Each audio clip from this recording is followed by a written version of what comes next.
Bonsoir, mesdames et messieurs. Merci d'être venus ou revenus parce que je vois bien qu'un certain nombre d'entre vous étiez déjà là la semaine passée.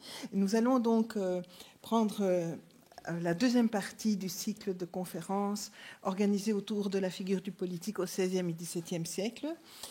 Et comme vous le savez, mais je le rappelle, ce cycle est coordonné par Jérémy Ferrer-Barthomeu, qui est chercheur en Belgique à l'UC Louvain, à l'Université de Liège, et dont la spécialité est centrée précisément sur la connaissance des écritures administratives et donc l'impact politique que cela peut avoir sur la formation de l'État moderne. Et donc, après les conférences consacrées aux mécènes et aux magistrats, eh bien, je vais le laisser coordonner les deux séances qui viennent, celle d'aujourd'hui en particulier. Et puis, on se reverra demain. Merci, Jérémy. Merci beaucoup, Michel. Merci beaucoup, Michel Galland, pour votre accueil ici au Collège Belgique, à l'Académie royale de Belgique.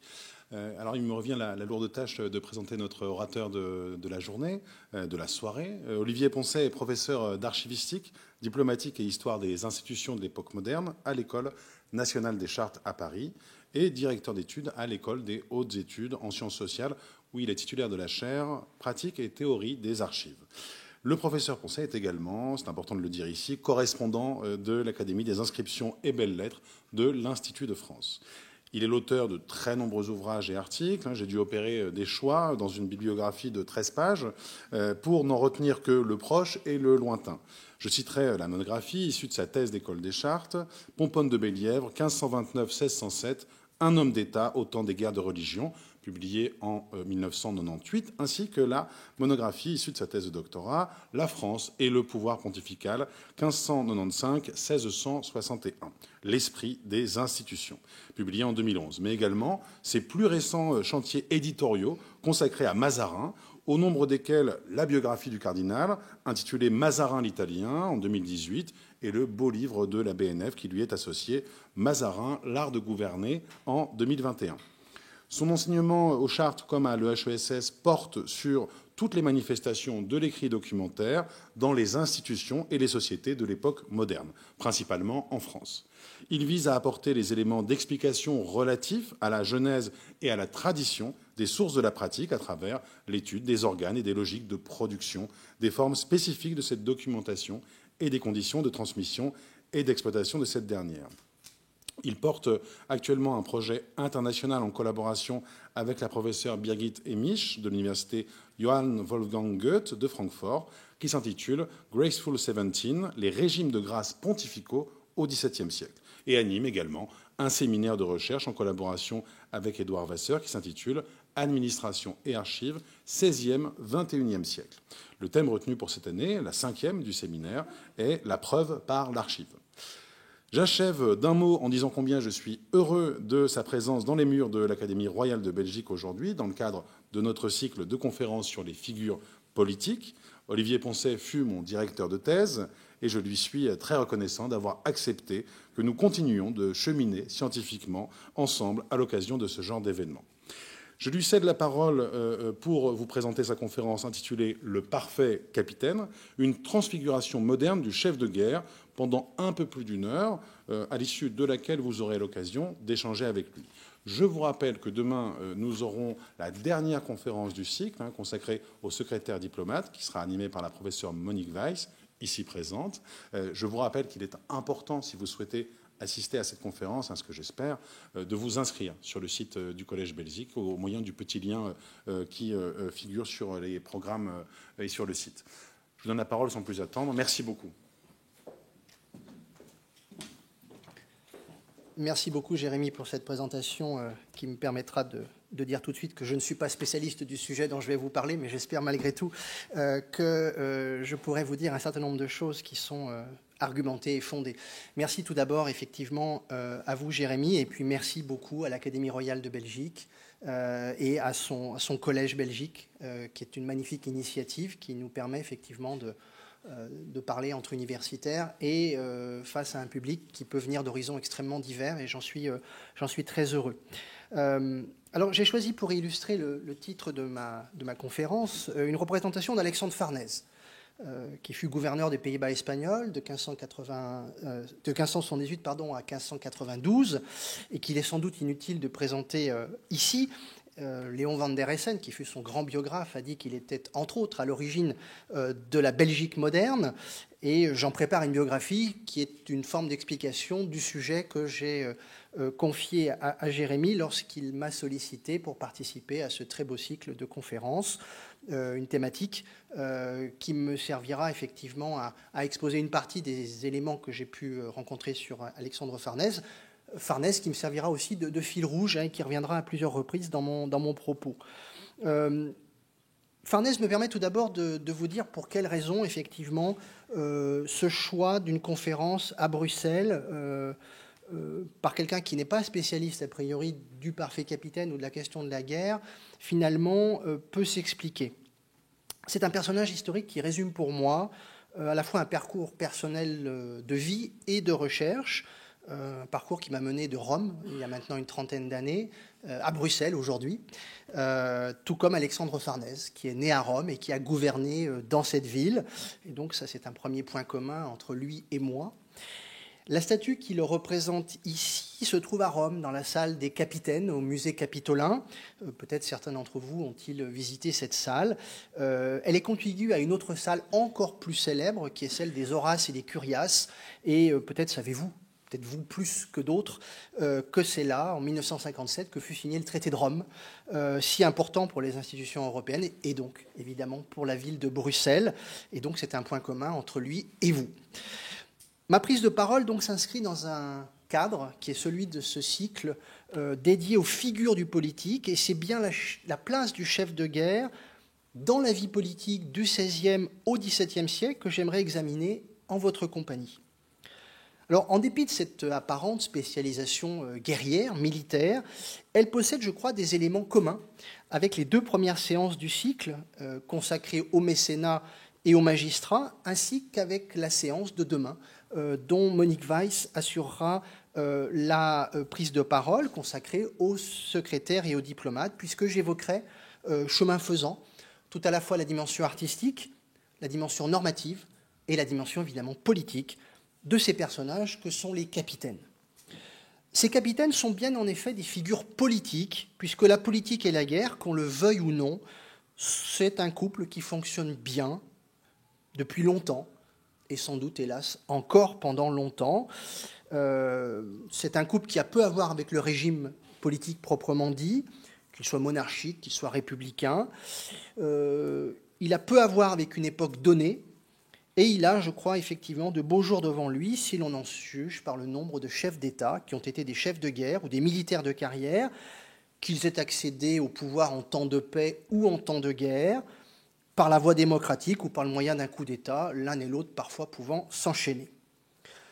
Mon propos embrassera une Europe occidentale assez large et couvrira 2 longs siècles entre, globalement, le temps des guerres d'Italie et, d'autre part, le règne personnel de Louis XIV. Évidemment, il ne pourra approcher que de très loin un travail de synthèse qui dépasse naturellement le temps d'une conférence et probablement même le temps d'un livre, mais j'essaierai de vous proposer une vision personnelle des choses qui, comme je vous le disais tout à l'heure, s'efforcera malgré tout de s'appuyer sur des travaux qui ne sont pas nécessairement les miens, souvent pas les miens d'ailleurs, mais qui sont ceux d'historiens de valeur que je citerai éventuellement au fil de mon propos.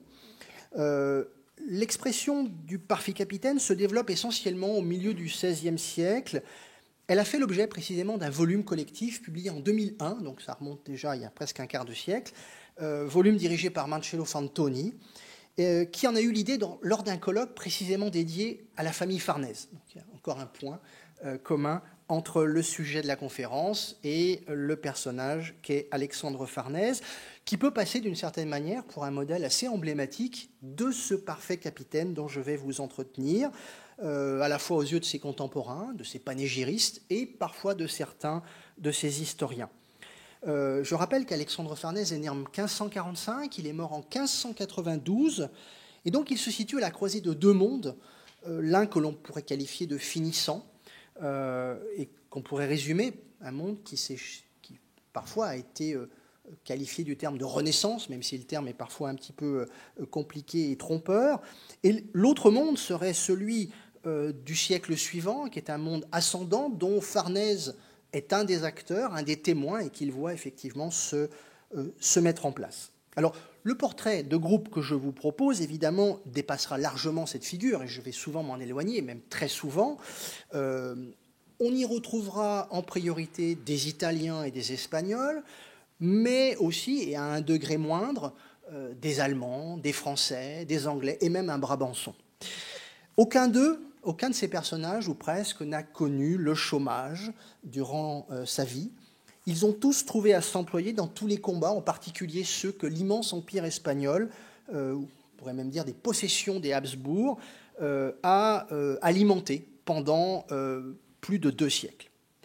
Je vais donc vous faire voyager dans le temps, mais aussi dans l'espace, même si mes propos du jour reviendront souvent, et je l'ai un petit peu fait exprès en raison de ma présence ici à Bruxelles, et il faut toujours honorer ses hôtes, ça me paraît la moindre des politesses, vers des lieux qui vous sont familiers, en tout cas certainement beaucoup plus qu'à moi, car effectivement, et ce n'est pas un trait que j'ai forcé de manière excessive, les territoires qui forment aujourd'hui la Belgique ont beaucoup été le théâtre du monde de la guerre entre le XVIe et le XVIIe siècle, vous le savez évidemment, au même titre finalement que l'Italie du Nord, que l'on prend souvent parfois comme le lieu par excellence des affrontements modernes. Alors, sous le titre générique de parfait capitaine ou de chef de guerre, on peut ranger une multitude de personnages aux contours assez différents. A priori, il ne sera pas question spécifiquement des chefs d'État en tant que tels, qui peuvent effectivement être des chefs de guerre, et pas davantage non plus des capitaines au sens fonctionnel, j'allais dire hiérarchique du terme, ce grade, ce niveau de commandement finalement relativement peu élevé, tout au moins dans nos mondes contemporains, qu'on utilise à l'époque moderne pour désigner le chef d'une compagnie de quelques dizaines d'hommes ou qui préside aux destinées d'une citadelle, d'une garnison ou d'une petite ville. Étymologiquement, le capitaine est associé à la tête, caput, et donc à une situation d'autonomie plus ou moins absolue. La cible visée, celle que je vise en tout cas avec vous, est donc plutôt celle de ces hommes de guerre qui jouissent donc d'une certaine autonomie d'action à l'échelle d'une armée, d'une province ou d'un pays. Ce sont ceux qui sont capables de modifier par leurs décisions ou par leur non-décision, n'oublions jamais cette vision antagoniste de l'histoire, capables de modifier donc le cours des événements ou du destin d'une population ou d'un pays entier. Ils portent, selon les époques et les pays, les noms de connétables, de généralissimes, de capitaine général, colonel général, maréchaux ou maître de camp. J'allais dire, peu importe. Socialement, ils appartiennent au même groupe aristocratique, mais là s'arrête leur point commun. Car si certains sont des fils, des frères ou des cousins de princes souverains, comme Farnèse, d'autres sont issus des milieux les plus modestes de leur noblesse nationale, comme ces hidalgos espagnols ou ces nobliaux français, littéralement montés en grade à la pointe de l'épée. Alors la question qu'on peut se poser, et qui achèvera mon introduction, c'est de savoir si les capitaines font de la politique. Eux s'en défendent, souvent, mais ils en font. Peut-être même ne font-ils que cela, si l'on entend la politique comme un art de gouverner les hommes et la cité. Ils gouvernent certains hommes plus que d'autres, c'est vrai. Leurs soldats, sur lesquels ils exercent un droit et des obligations, dont la définition même doit entrer dans l'analyse conduite dans le cadre de ce cycle.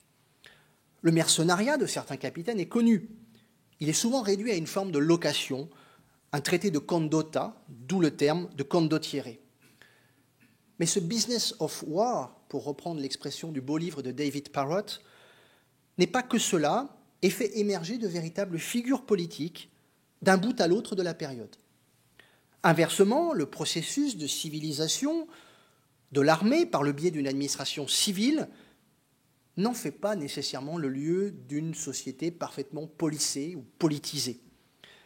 Un chef militaire n'est donc pas un homme politique comme les autres, mais il n'évolue pas en vase clos, et son rapport avec la société de son temps relève de multiples facettes.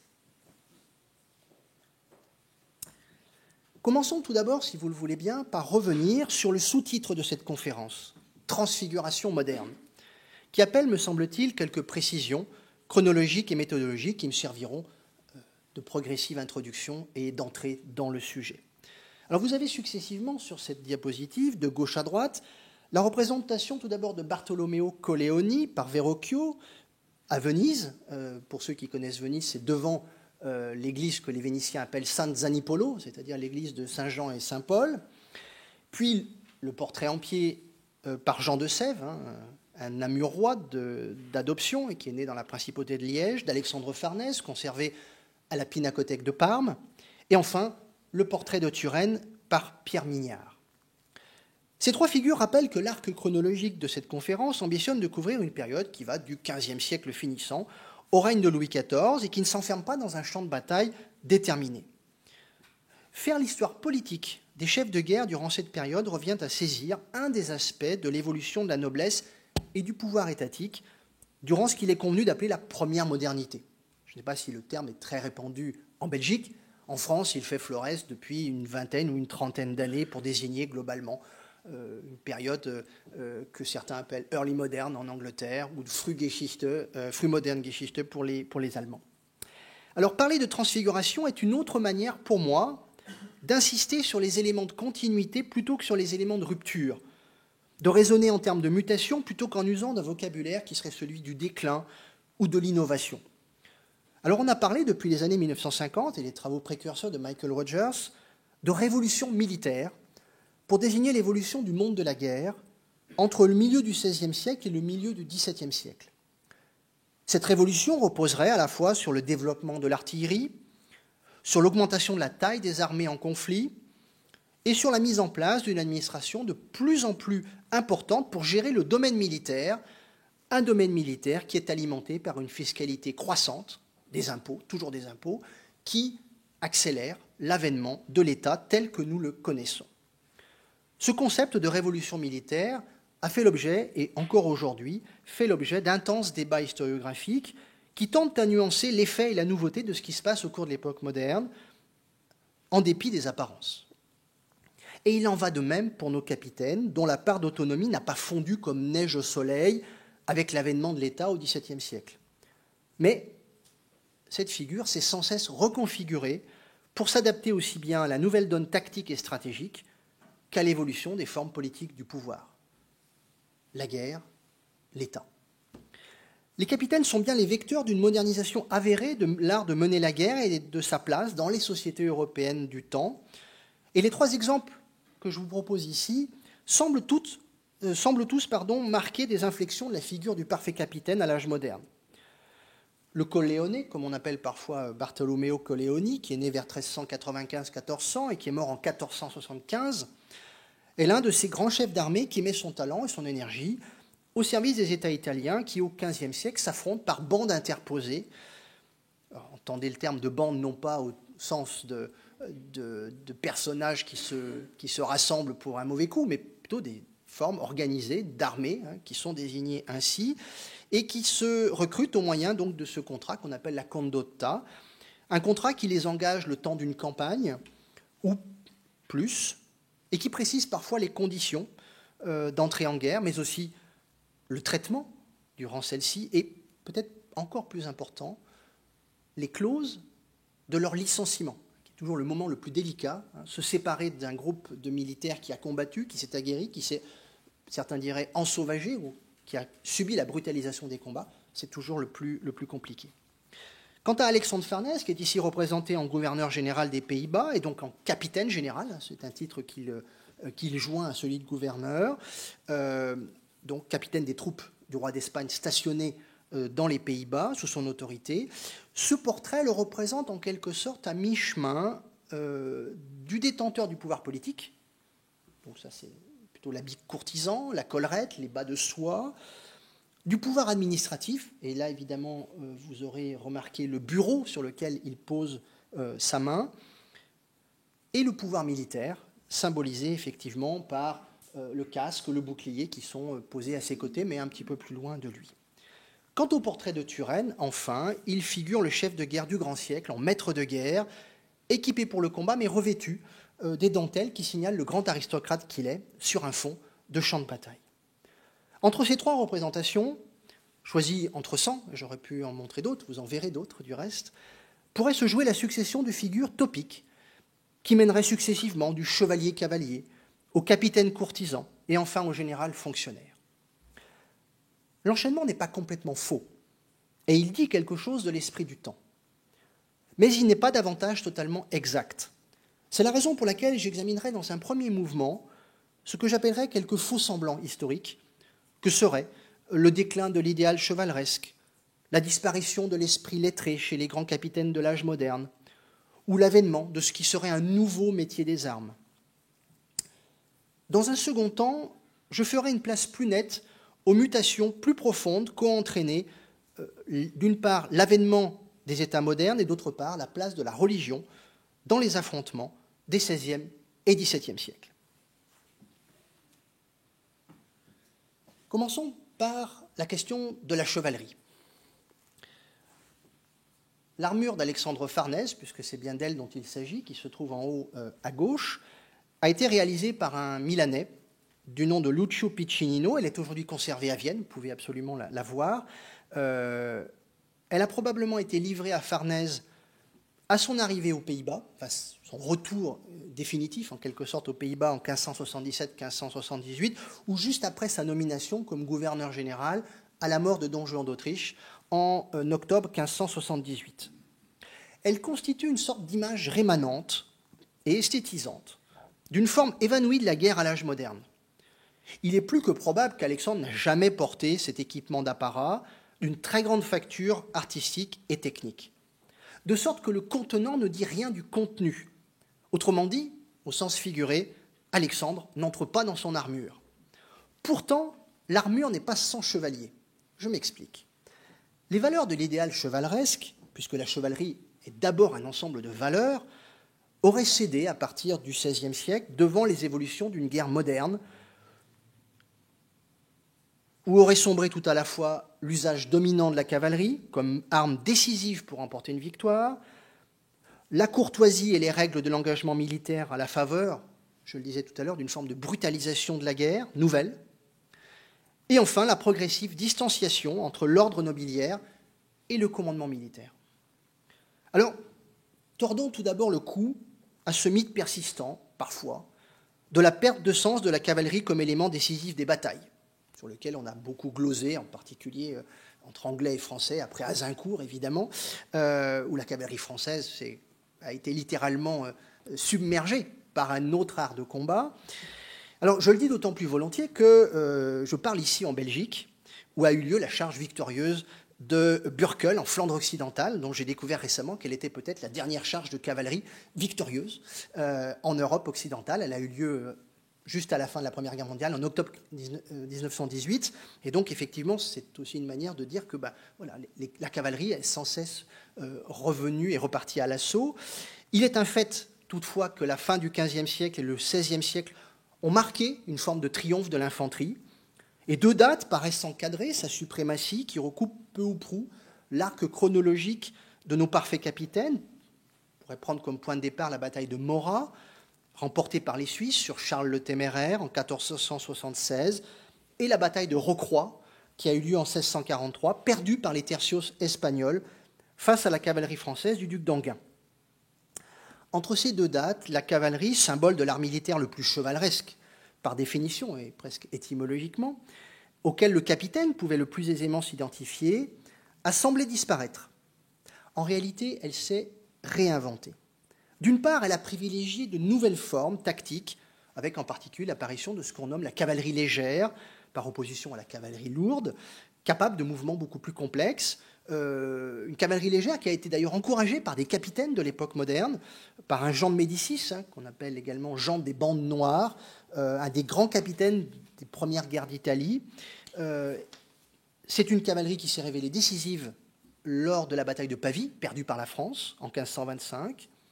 D'autre part, la cavalerie a été beaucoup mieux utilisée en combinaison avec l'infanterie et l'artillerie, en se dotant elle-même d'armes à feu, comme l'illustrent les figures un peu chimériques, si vous le voulez, du reître avec son pistolet ou du mousquetaire de l'époque classique, pour ne pas parler des fameux Ironsides, des armées de Cromwell qui se développent à peu près à l'époque de la bataille de Rocroi. qui est vraiment la renaissance de la cavalerie, avec de grands chefs de guerre, Turenne, Gassion, qui effectivement valorisent cet élément, à la suite d'autres grands capitaines, je pense évidemment à Gustave Adolphe. Quant à l'origine sociale des capitaines chefs de guerre, elle était extrêmement diverse et connaissait des écarts considérables de niveau social, mais elle demeurait ancrée dans l'ordre nobiliaire. C'est sans doute dans le recrutement des grands capitaines que la culture nationale demeure la plus marquée et permet ou non la pénétration d'éléments de la petite noblesse dans les hauts commandements. Les multiples conflits engagés par les rois d'Espagne sur le continent européen, mais également dans le monde colonial, ont ainsi permis l'éclosion de talents issus d'une couche inférieure de l'aristocratie, ces soldats gentilshommes dont a parlé Raphaël Poutou pour l'Italie du XVIe siècle. Si l'on songe à quelques figures des débuts de la guerre de 80 ans aux Pays-Bas, que Alexandre Farnèse a lui-même connues, Sancho d'Avila, Cristobal de Mondragón ou Julián Romero, on a affaire, comme l'a bien montré Raymond Fagel, à des hommes aux origines beaucoup plus modestes que le duc d'Albe ou le futur duc de Parme. La montée en puissance des fantassins de l'infanterie a été largement appuyée par les capitaines du temps. Je pense à Gonzalve de Scordou, qu'on appelait le grand capitaine, qui a anticipé les évolutions futures en mettant en place ce qu'on a appelé la coronelia, dirigée par un colonel, qui était une formation militaire, faite de fantassins et qui, en fait, préfigure les grands ou les classiques tertios institués en 1534, une année où les Français du connétable de Montmorency créent les légions, les légionnaires. Donc il n'y a pas non plus une particularité espagnole à développer l'infanterie, tout le monde le fait à peu près en même temps. Alors la réputation d'invincibilité des tertios, qui est largement prouvée, ne tient pas finalement tant à l'organisation ou aux armes, même si les piques sont un élément fondamental de leur organisation, qu'à la permanence de ces soldats vétérans. D'une certaine manière, le maintien dans un état de conflit presque permanent avantage nettement, hier comme aujourd'hui, celui qui dispose de troupes aguerries, quelles que soient les armes employées. Et ce qui vaut pour la troupe vaut aussi pour les chefs. Les guerres longues, 80 ans, 30 ans, plus tard Louis XIV ou Napoléon, ont ainsi troublé le jeu des tacticiens et des partisans de la révolution militaire, au profit de capitaines dont l'expérience était aussi un élément de perfection. On a souligné à plusieurs reprises le fait que la première modernité a correspondu, pour tout un tas de raisons, à une première forme de brutalisation de la guerre, qui est aujourd'hui un élément classique d'explication, en particulier de la Première Guerre mondiale. Jean-Louis Fournel a bien montré que les commentateurs des guerres d'Italie, Machiavel, Guy Chardin, guerres d'Italie qui furent un moment particulier de boucherie et d'affrontements très sanglants, ont eux-mêmes été frappés de ce changement d'échelle et de modalité de la guerre. Les sacs de ville, les hécatombes de soldats morts ou blessés, certains disent là il y a des morts, alors qu'avant il n'y en avait pas, ou très peu. Et ce n'est pas complètement faux. Et surtout les violences répétées à l'égard des civils, on parle de crimes de guerre, ont modifié le rapport à la violence. À la fois pour les chefs d'État, et je prendrai un seul exemple, Philippe II, qui assiste à la fin de la bataille de Saint-Quentin en 1557, est horrifié par ce qu'il voit, et il ne remettra plus jamais les pieds sur un champ de bataille. Il se réfugie ici à Bruxelles pendant 2 ans, et après il part à Madrid, et puis ensuite il se réfugie effectivement dans ses différentes résidences pour gouverner à distance son immense empire, à la différence de ce que faisait son père Charles Quint. Mais également les chefs d'armée ont été eux-mêmes atteints et ont réfléchi ou ont été impressionnés au sens premier du terme par ce qu'ils avaient entre les mains. L'un des éléments discriminants entre les bons et les mauvais capitaines, entre le capitaine parfait et ce qu'on pourrait appeler le capitaine imparfait, serait le comportement inutilement sauvage ou cruel. Jusqu'alors, les théologiens de saint Thomas au XIIIe siècle, à Francisco Vitoria au début du XVIe siècle, avaient beaucoup raisonné sur la question de la guerre juste. Désormais, l'enjeu devient plutôt celui de la bonne manière de faire la guerre, ce qu'on résume parfois dans l'opposition entre ius ad bellum et ius in bello, le droit pour faire la guerre ou le droit pendant la guerre. Le dernier, le ius in bello, relève avant tout de dispositions qu'on pourrait qualifier de coutumières, dont la définition et la réglementation relèvent en fait beaucoup, voire pendant longtemps exclusivement, des chefs de guerre sur le terrain. On parle de bonne ou mauvaise guerre, de guerre guerroyable. Il s'agit moins d'interdire ou de condamner par exemple les sacs, mais de leur poser des limites et des règles, autrement dit de maîtriser les excès plutôt que de les faire disparaître. Les capitaines, ceux dont je parle, sont souvent placés devant des dilemmes importants, puisqu'ils sont en quelque sorte décideurs en dernier recours sur le terrain, des dilemmes qui leur font préférer parfois une nécessaire cruauté à un pardon qui épargnerait des vies humaines. Et des auteurs aussi différents que Guichardin ou Montaigne n'hésitent pas à justifier l'attitude qui consiste à écraser dans le sang la résistance d'une garnison qui offre une trop forte résistance après des sommations, de manière à inspirer de la terreur aux garnisons des autres villes qui vont être assiégées. Cette position de principe, défendue par des écrivains en chambre, que sont Guichardin ou Montaigne, n'est pas forcément si aisée à mettre en œuvre pour des capitaines de plus en plus soucieux de leur réputation, comme par exemple notre ou mon Alexandre Farnèse, quelques jours après la grande victoire de Jean Blou, qui marque finalement l'arrêt du recul des troupes espagnoles pour une forme de reconquête que Alexandre opérera durant son gouvernement, en janvier 1578, Farnèse s'empare de la citadelle de Zichem, en Brabant, dont la garnison avait refusé de se rendre. Eh bien, il fait prendre tous les officiers et il fait tuer tous les soldats. Alors, certains disent même assez sauvagement, avec des coups de masse, il les fait noyer, enfin bref. Les choses ne sont pas très claires, mais enfin, c'est quelque chose qui a frappé absolument tout le monde, et en particulier les autres garnisons, qui du coup se sont rendues très très rapidement. En fait, Farnèse se justifie. Alors, non pas auprès de son souverain, il est content d'avoir pris une ville, et donc il s'en réjouit, mais il s'en justifie auprès de sa mère. Et ce qui est intéressant, c'est que son biographe Van der Essen s'en justifie aussi auprès de ses lecteurs. Il essaye de chercher les raisons pour lesquelles on a pu l'accuser ou éventuellement pour lesquelles il a commis cette violence, non pas gratuite, c'est ce que dit bien Farnèse, mais dans un raisonnement qui vise effectivement à abréger les futurs combats. Et quand on songe à d'autres actes du même ordre, et tout le monde ici aura en tête le sac d'Anvers en 1576, qu'on a nommé la furie espagnole, où une petite troupe d'Espagnols chauffés à blanc déboule dans la ville et massacre des milliers de personnes qui auraient pu résister parce que plus nombreux, mais qui n'avaient pas effectivement cette violence aguerrie, encore une fois, en eux. On est loin, évidemment, ici, de l'esprit chevaleresque. En réalité, je vous inviterai ici à prendre un peu de recul et à voir combien le mouvement de fond est finalement plus important. Les sacs qui anéantissent toute une population civile deviennent, à partir de la fin du XVIe siècle, une forme d'exception, alors de plus en plus choquante, et on songe tous ici évidemment au siège de Magdebourg et à ce massacre de 1631 commis par les troupes d'un Brabançon, le comte de Tilly, au service de l'Empire, un des plus grands capitaines de la guerre de 30 ans, qui ont évidemment marqué considérablement les mémoires et les consciences de ce temps, et qui parfois ont même résumé, en quelque sorte, la violence, y compris démographique, de ce qu'a été la guerre de 30 ans. En réalité, on s'efforce de faire pénétrer dans les affrontements militaires l'idée que l'ennemi est un adversaire qui mérite le respect. Tilly, je ne vous l'ai pas présenté, il est au centre de mon tableau.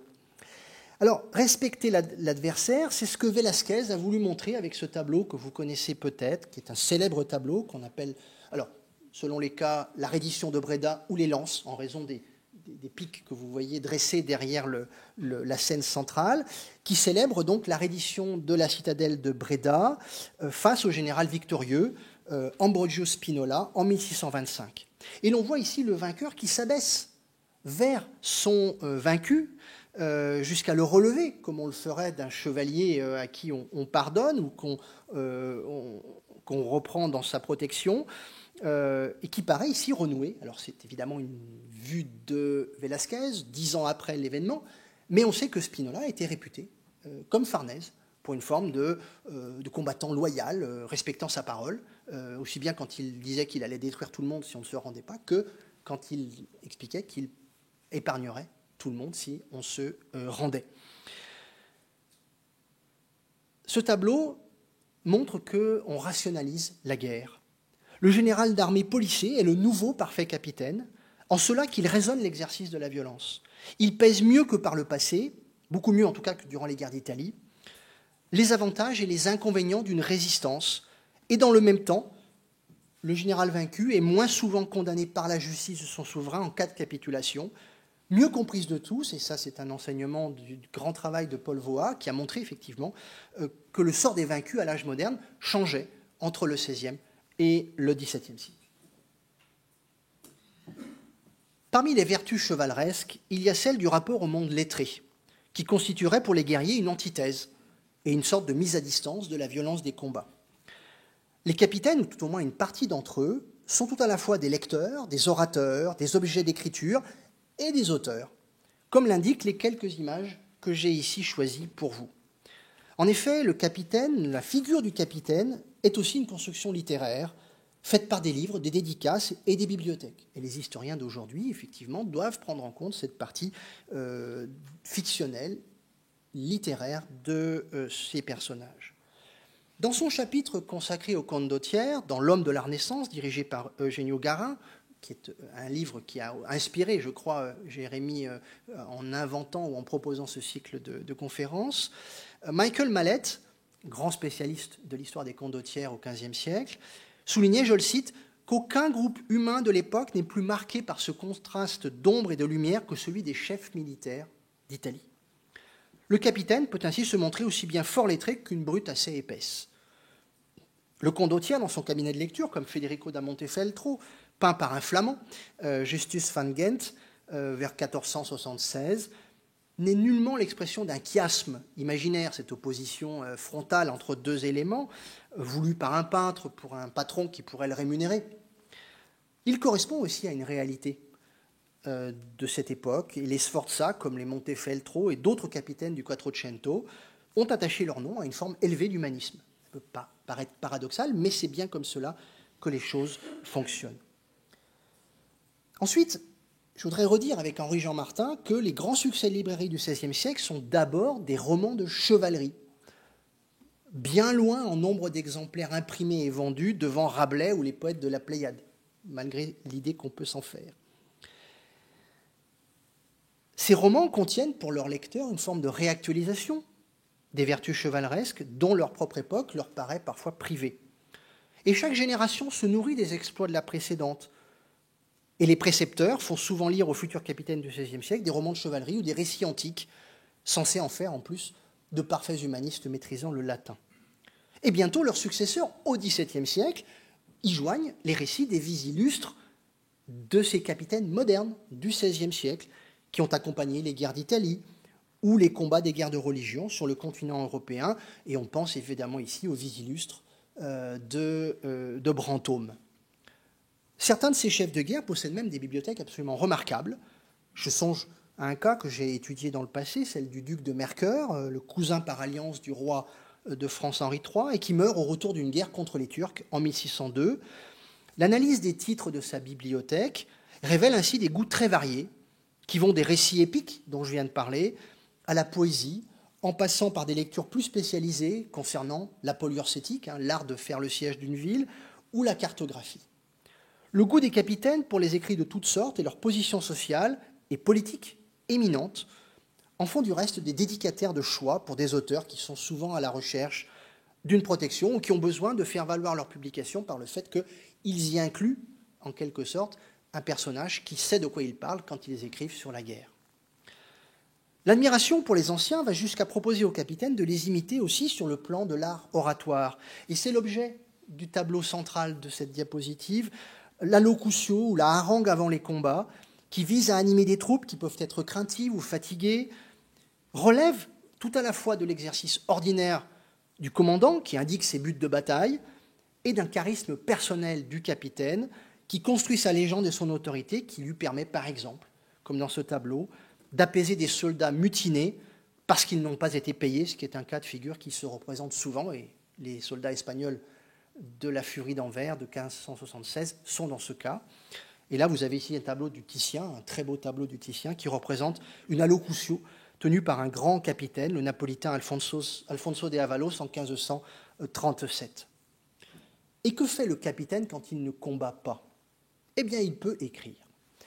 La captivité est en particulier un moment privilégié de recueillement sur soi et d'évasion, évidemment, pour tromper l'ennui, auquel l'emprisonnement contraint l'homme d'action.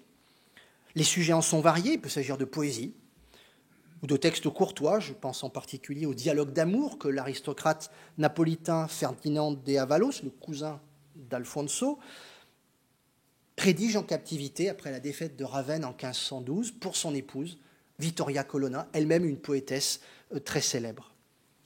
Il peut aussi s'agir d'ouvrages plus nettement consacrés à leur expérience de chefs d'armée et aux événements qu'ils ont vécus, comme le font ainsi François de Lanoux, un des grands capitaines protestants français des guerres de religion, qui écrit ses discours politiques et militaires pendant sa captivité de 5 ans au château de Limbourg, j'allais dire chez vous.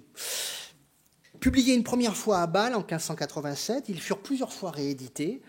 Ils sont très utiles pour les historiens en raison de son analyse des événements des guerres de religion, d'où le terme de discours politique, mais ils ont également eu une influence très importante sur les armées de tous les pays en raison de son étude approfondie de la stratégie militaire, d'où le terme de militaire, au point même que Napoléon les qualifia plus tard de Bible du soldat. Être un capitaine parfait, c'est en effet connaître son métier. Ce métier des armes n'est pas moins présent, c'est pourquoi je parle de faux semblants historiques, au Moyen-Âge qu'au grand siècle. J'en veux pour preuve 2 références à des œuvres de nature différente, mais qui toutes les 2 empruntent l'expression de métier des armes pour des périodes initiales et finales de mon propos. Tout d'abord, le titre du très beau film d'Ermanno Olmi, consacré en 2001 précisément à Jean des bandes noires, ce Jean de Médicis, mort de la gangrène en 1526. Le propos du film tourne autour de cette période finale, Il Mestiere delle Armi. Et le sous-titre du livre, qui s'appelle Le métier des armes sous Louis XIV, qu'Hervé de Révillon a dédié aux officiers des armées de Louis XIV sous le titre L'impôt du sang en 2005. Alors parler de métier des armes, c'est aborder le délicat problème que peut-être mes prédécesseurs, en tout cas pour les magistrats, je ne sais pas, ou pour les secrétaires, nous verrons demain, ne peuvent manquer de se poser, qui est la question de la formation et de la professionnalisation, avec tous les guillemets qui s'imposent.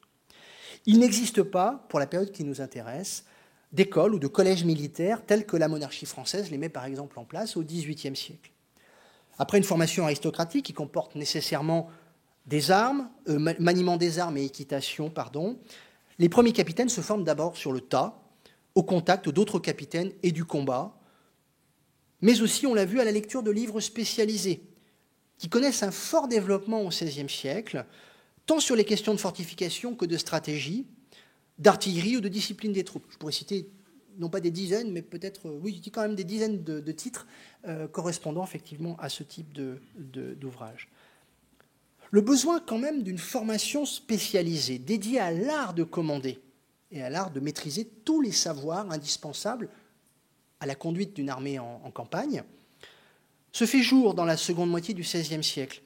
Elle est par exemple exprimée avec force par François de Lanoux dans ses discours dont j'ai parlé à l'instant, où il recommande la création d'académies pour une formation polyvalente de jeunes nobles qui les préparerait aussi bien au métier militaire qu'à des fonctions civiles. Et là, on a bien effectivement le chef de guerre, figure du politique. Dès la fin du XVIe siècle, en France, on voit apparaître des académies de gentilshommes comme celle de Pluvinel, essentiellement d'équitation, qui en fait étaient à peu près tout ce qu'on trouvait encore à la fin du règne de Louis XIV. Donc, pas de formation particulière. Pour autant, même s'il serait hasardeux de parler de professionnalisation à cette époque, la conduite des armées et de la guerre devient un art à part entière, en particulier en raison du besoin impérieux et vital, quand on est sur le terrain, de maîtriser des techniques très nouvelles et de plus en plus complexes que sont l'artillerie et la polyurcétique en temps d'artillerie. Il fallait s'emparer de questions mathématiques, physiques, chimiques parfois. On ne fabrique pas encore des cocktails Molotov, mais enfin, on a utilisé effectivement des mélanges parfois explosifs tout à fait particuliers. Des techniques que maîtrisent ces conseillers de capitaine que sont les ingénieurs. Un groupe de personnes dont l'expertise inédite, que n'enseigne pas l'université, se fabrique avec un statut qui apparaît véritablement au XVIe siècle. Alors, depuis la Renaissance, et sans remonter même à Léonard de Vinci, ce sont eux qui ont accompagné les capitaines sur la voie d'une perfection technique. Donc, après la perfection chevaleresque, il y a aussi la perfection technique, un élément capital de leur victoire. Alexandre Farnèse, j'y reviens, était lui convaincu de l'importance d'acquérir pour lui-même et très jeune les connaissances indispensables à la conquête des villes. L'immense opération d'ingénierie que vous voyez ici à gauche, mise en place sur son ordre lors du siège de la ville d'Anvers, est restée dans toutes les mémoires.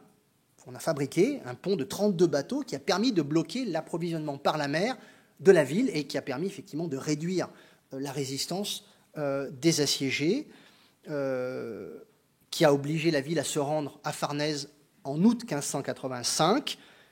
Et c'est sans doute pour lui l'un des triomphes les plus importants et les plus aboutis de ses longues campagnes, et peut-être une des conquêtes les moins coûteuses en vie humaine de part et d'autre. Le souci d'épargner les vies humaines, comme de défendre le territoire conquis, on oublie tout le temps cet art qu'il faudrait porter au crédit des capitaines, qui est de ne pas perdre, de ne pas reculer ce qui a été acquis parfois par de longs sièges ou par des batailles sur le terrain. Ce souci a fait progresser l'art de la fortification et de la poliorcétique au XVIIe siècle, au fur et à mesure des progrès de l'artillerie, au point que certains ingénieurs sont même devenus des chefs de guerre, des capitaines redoutés. Évidemment, je fais ici référence à la figure bien connue en France, mais probablement aussi en Belgique, de Vauban, qui a été fait maréchal de France en 1703, après avoir été commissaire des fortifications en 1678, un cas de figure tout à fait exceptionnel, mais qui, dans son exception, nous rappelle effectivement l'importance de cette science du capitaine. On le voit, le métier des armes est d'abord un métier par les armes, et le parfait capitaine, là encore, est celui qui nourrit son apprentissage d'expériences diverses. J'en viens à présent au second volet de mon propos, où les faux-semblants s'effacent pour laisser place à des mutations, à une historicisation beaucoup plus nette, sur laquelle, effectivement, il est délicat, ou difficile en tout cas, de considérer qu'on n'a affaire qu'à un long Moyen-Âge qui se prolongerait. La temporalité que j'ai choisie pour cette conférence, et qui s'inscrit dans le cycle, je réponds à la question, est placée précisément au moment de la déchirure confessionnelle de l'Europe occidentale. Cette Europe en crise, pour reprendre l'expression de John Eliot, est d'abord une Europe en crise de foi. La question de la violence au nom de la foi avait jusqu'alors été vécue comme une défense de la chrétienté contre des ennemis extérieurs, infidèles lors des croisades, ou à l'intérieur contre des hérétiques, comme par exemple les Cathares dans le royaume de France. Au début des guerres d'Italie, le parfum de la croisade continue de flotter, un peu légèrement, mais toujours dans les termes employés par les uns et par les autres, par exemple par Charles VIII, qui aspire au trône de Naples pour s'en servir comme d'un tremplin ou d'un point de départ vers la délivrance ou la reconquête de Jérusalem. On pourrait encore citer évidemment l'expédition de Lépante en 1571, où d'illustres capitaines, dont Alexandre Farnèse, mais aussi Marc-Antonio Colonna, Don Juan, évidemment, ont été les protagonistes. Très rapidement, pourtant, l'affrontement majeur fut celui des grandes puissances européennes, et singulièrement du Royaume de France et de la maison de Habsbourg. L'éclatement de la réforme dans l'Empire, puis bientôt dans d'autres pays limitrophes, comme la France ou les Pays-Bas, a effectivement changé profondément la donne. Des capitaines chrétiens allaient affronter d'autres capitaines chrétiens au nom de Dieu. Les grands conflits du milieu du XVIe siècle jusqu'au milieu du XVIIe siècle ont été menés aussi au nom de la religion, qu'il s'agisse des guerres de religion en France, de la guerre de 80 ans aux Pays-Bas ou de la guerre de 30 ans dans l'Empire. Cette concomitance a pu faire passer les capitaines de ce temps pour des guerriers de Dieu, pour reprendre l'expression de Denis Crouzet, d'autant que certains ont très nettement placé leur action sous l'étendard de la foi, au sens propre comme au sens figuré. Si l'on en croit certains chroniqueurs, qui rapportent que la victoire de Don Juan à Gembloux en janvier 1578 a été obtenue avec une bannière blanche ornée d'une croix rouge, avec une devise en latin qui disait « Par ce signe, j'ai vaincu les Turcs », référence à son combat à Lépante. « Par ce signe, je vaincrai aussi les hérétiques », référence aux insurgés à l'époque essentiellement des protestants. Alexandre Farnèse est également connu pour avoir confié en 1588 l'aumônerie de son armée à ce qu'on a appelé une missio castrensis, une mission au sens évangélique du terme, de l'armée, à 24 jésuites, qui était un ordre qu'il affectionnait particulièrement. Toutefois, en dépit de ces signes assez tangibles, malgré tout, d'une action militaire menée au nom de la foi, il n'est pas certain que Farnèse fût un véritable guerrier de Dieu. Il serait intéressant, mais c'est une réflexion que je me fais à moi-même, et je le fais devant vous, de savoir s'il n'a pas été également influencé par les doctrines néo-stoïciennes d'inspiration certes chrétienne, mais développées au même moment et presque au même endroit par un Juste Lipse, par exemple, qui ne sont pas tout à fait, effectivement, des inspirations qui mènent à être un guerrier de Dieu. Quoi qu'il en soit, la rupture confessionnelle a redimensionné le parfait capitaine. Il est parfait dans sa sainteté, comme le démontre ce tableau du Gréco, dédié vers 1612-1618, à la toute fin de sa vie, à Julián Romero et à son saint patron. Le tableau a été commandé par les descendants de Romero, qui était mort depuis plus de 30 ans, un grand capitaine espagnol qu'on appelait le capitaine Julián, et qui avait disparu en 1577. Par une espèce de transfert de personnalité et de vertu, c'est le saint au second plan qui est revêtu de l'armure du capitaine, qui entoure le soldat au premier plan, tout de blanc vêtu, à genoux, dans l'habit de l'ordre de Santiago dont il était membre. Là, il y a une inversion, si vous voulez, de logique, où on s'attendrait effectivement à une coloration et un rôle évidemment tout à fait différent. Cette peinture fait écho à un mouvement intellectuel et religieux qui rechristianise le discours de la guerre, mais toutefois sans revenir à l'interprétation théologique thomiste de saint Thomas de la guerre juste. La morale pèse sur les capitaines car ils sont saints puisqu'ils se battent au nom de Dieu. Et ils devraient donc savoir ce qui est juste lors des combats. Le premier grand titre de cette littérature, je vous l'ai donné ici avec sa page de titre, est le Specchio della Guerra, le miroir de la guerre, de l'évêque d'Asti, Francesco Panigarola. En fait, il inaugure une série de publications, on en trouve beaucoup en Italie, mais aussi en France, qui font de la religion la clé de lecture principale, voire exclusive, de la guerre. Je cite simplement un titre de 1604 d'un jésuite, Antonio Posevino, qui s'appelle Il Soldato Cristiano. Donc là, on a effectivement une parfaite homonymie. Mais on a aussi des ecclésiastiques qui s'emparent volontiers des figures martiales, de grands capitaines, dont les vies n'étaient pas forcément des modèles de vertu, mais dont la fin édifiante, ça arrive parfois quand ils meurent assez tard, valait finalement toutes les absolutions, comme l'oraison funèbre publiée sous le titre du Bouclier d'honneur, prononcée par un jésuite dénommé Benning, à propos de Louis de Crillon, un célèbre compagnon d'Henri IV, qui lui aussi a fait ses armes à l'épante, après avoir dû fuir Avignon, où il avait commis un meurtre à l'occasion d'un duel, et qui ensuite a eu une vie à peu près aussi libre et dissolue que Henri IV lui-même. Mais les clercs ne se contentent pas d'exalter les vertus chrétiennes des guerriers. À l'occasion, ils deviennent des capitaines d'un nouveau genre. On ne compte plus les prédicateurs exaltés qui se mêlent aux troupes et les haranguent pour leur donner du courage et les convaincre de leur mission sacrée, comme par exemple le capucin italien, Lorenzo di Brindisi ou Laurent de Brinde, dans l'armée de Mercœur contre les Turcs, et dont le pape Clément VIII disait qu'il valait, je cite, une armée entière. Ou plus encore, parce qu'il est vraiment connu de tous, le fameux carme des Chaux, Dominique de Jésus-Marie, au cours de la bataille de la Montagne Blanche, en novembre 1620, dont certains lui le créditent de la victoire. Des guerriers de Dieu, il y en a eu en fait dans tous les camps.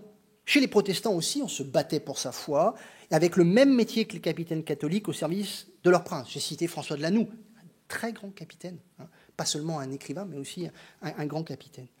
Et pour les luthériens, le champion de leur cause, armes à la main, stratège autant que souverain, fut à l'évidence le roi de Suède Gustave Adolphe, une figure totalement héroïque, mais une figure très politique.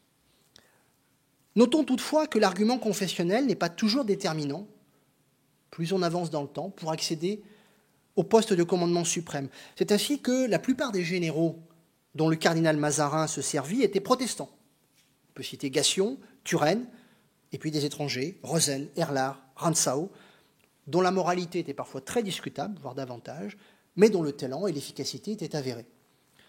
Sans doute, du point de vue de Mazarin, était cela une vision un peu avant-gardiste pour son temps.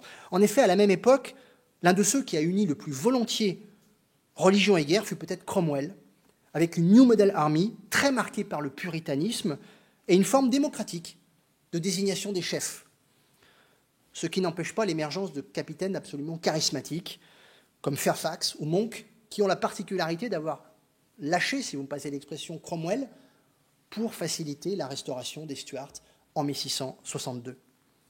Quant à Louis XIV, il imposa aux capitaines qui le servaient de se soumettre au raidissement confessionnel de la révocation de l'édit de Nantes en 1585, qui confondit pour ses officiers à la fois la religion catholique et le service de l'État, l'autre pôle dont les capitaines devaient tenir impérativement compte et par lequel je vais conclure mon propos.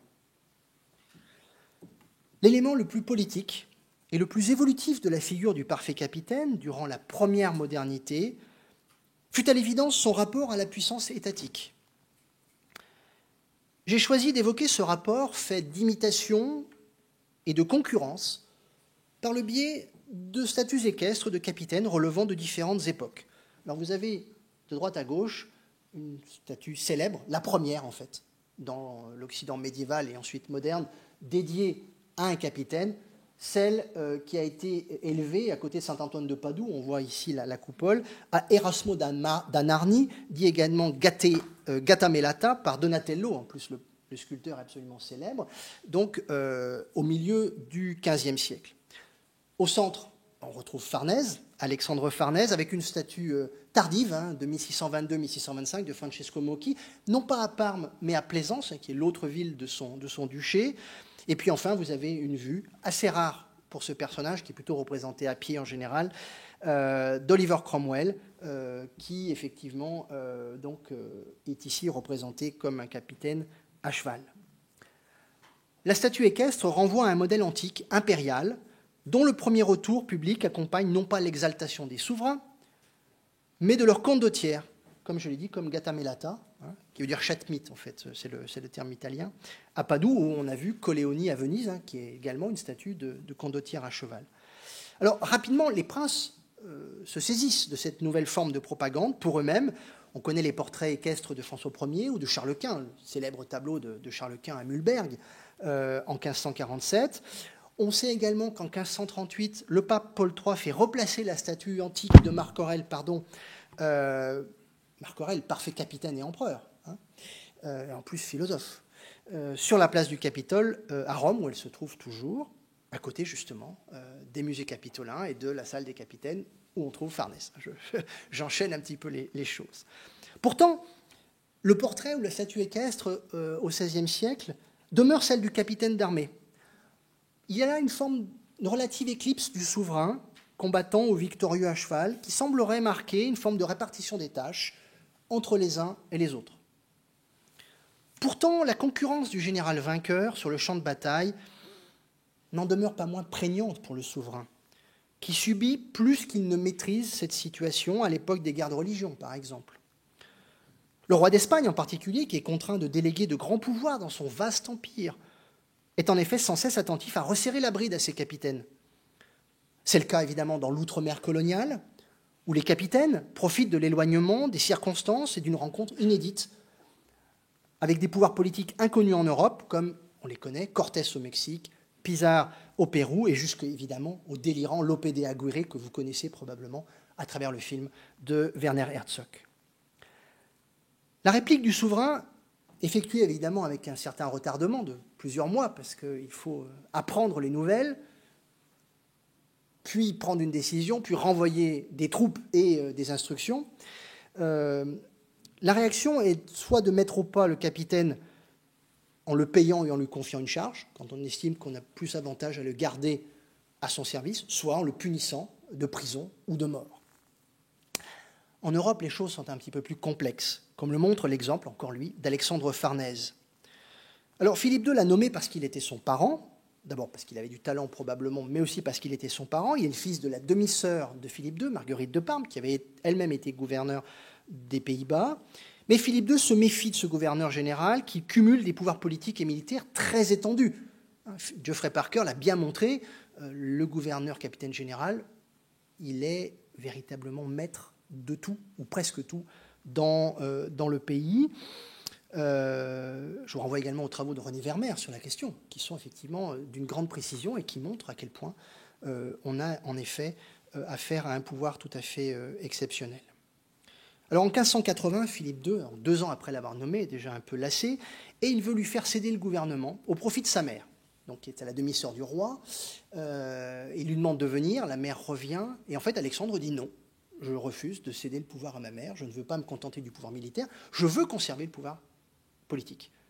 Tout simplement parce qu'en fait, si vous relisez l'histoire de ce gouverneur, il a d'abord conquis son pouvoir par une démarche de réconciliation, je vous renvoie aux études de Violet-Sun, qui a abouti à épargner des troupes que le roi lui comptait, ne lui donnait pas assez d'argent, et donc par conséquent, il a bien compris que n'avoir que le pouvoir militaire n'était pas suffisant. Il avait besoin des deux leviers d'action.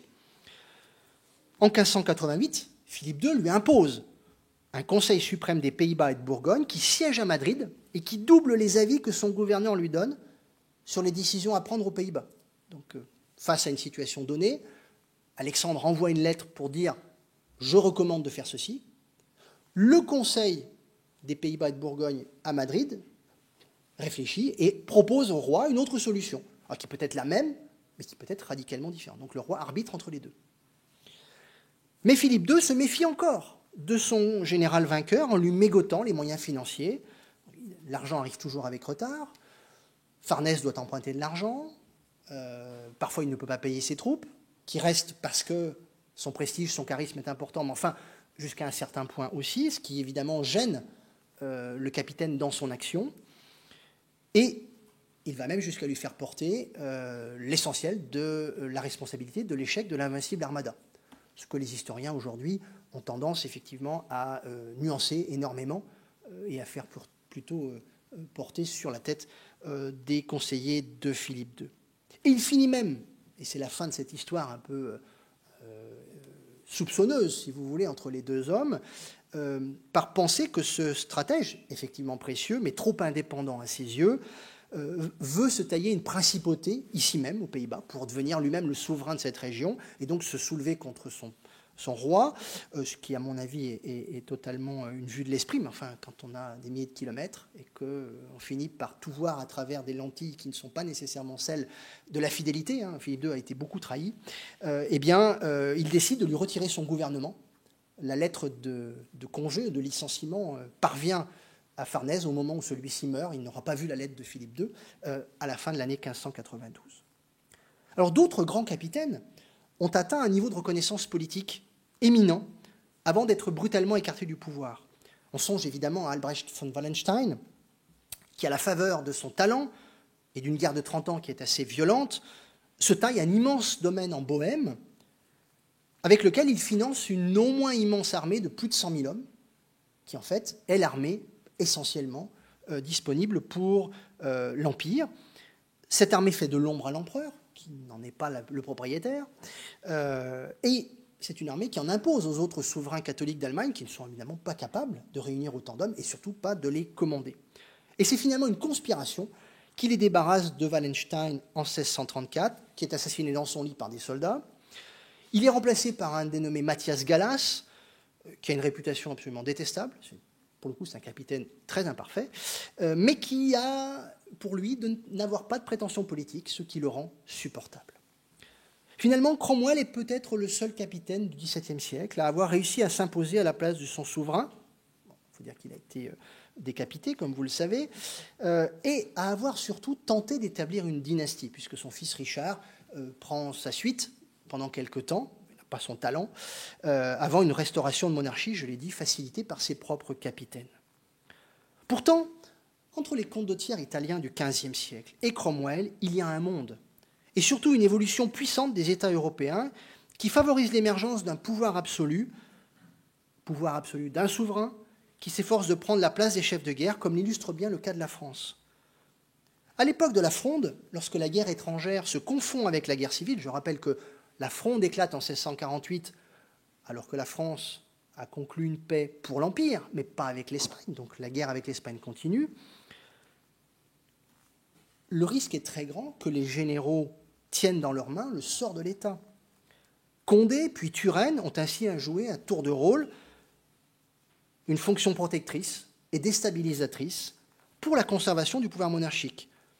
Ils ont évidemment été la traduction de la fragilité passagère du pouvoir en période de minorité et sous le gouvernement d'un Premier ministre étranger, en l'occurrence Mazarin, lequel a fini par les instrumentaliser pour en faire les artisans de la victoire royale, c'est le cas de Turenne, et pour les offrir en victimes expiatoires d'un absolutisme qui ne souffre plus de concurrence, et c'est le sort réservé à Condé. Avec Louis XIV, après 1661, le parfait capitaine devient le roi lui-même. Sa propagande efface littéralement les faits remarquables de ses généraux.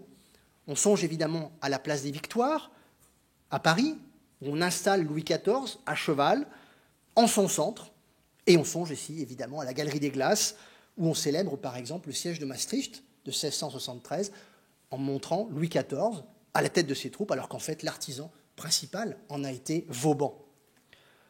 Au-delà, le roi de guerre, pour reprendre l'expression de Joël Cornette, est aussi le synonyme d'une mise au pas des grands officiers de commandement militaire, par substitution d'un seul à plusieurs, du souverain au délégué du souverain. L'autre révolution de 1661, c'est la suppression définitive, le 25 juillet 1661, après la mort du duc d'Épernon, de la charge de colonel général de l'infanterie, qui commandait à tous les officiers inférieurs dont il assurait la nomination, ce qui, de l'aveu même de Louis XIV, je cite, le rendait plus maître que le roi même des principales forces de l'État. Je vous ai dit que c'était une figure politique, le chef militaire. Et peu après, en 1667, le colonel général de la cavalerie que détenait Turenne perdit son pouvoir de nomination, de sorte que le roi devenait maître du choix de ses officiers dans tous les corps. En 1675, enfin, il mit sur pied l'ordre du tableau, qui existe toujours, qui instituait une nouvelle culture du mérite qui reposait sur des procédures administratives d'évaluation et de promotion des officiers. Cette étatisation du militaire, qui passait ainsi par la mise en place d'une hiérarchie de plus en plus complète et abondante d'officiers civils, fonde, à ce moment-là, un véritable service public de la guerre qui semble refermer l'épopée des condottières et autres mercenaires. Je conclus. La rançon de la gloire, pour une figure topique, comme le chef de guerre, ou les magistrats, ou les mécènes, vient lorsque la fiction et la caricature s'en emparent. C'est une forme d'hommage rendu à leur prédominance. Et l'historien ne peut pas non plus les négliger, toutes ces représentations moqueuses, romancées, quand il étudie ce type de figures.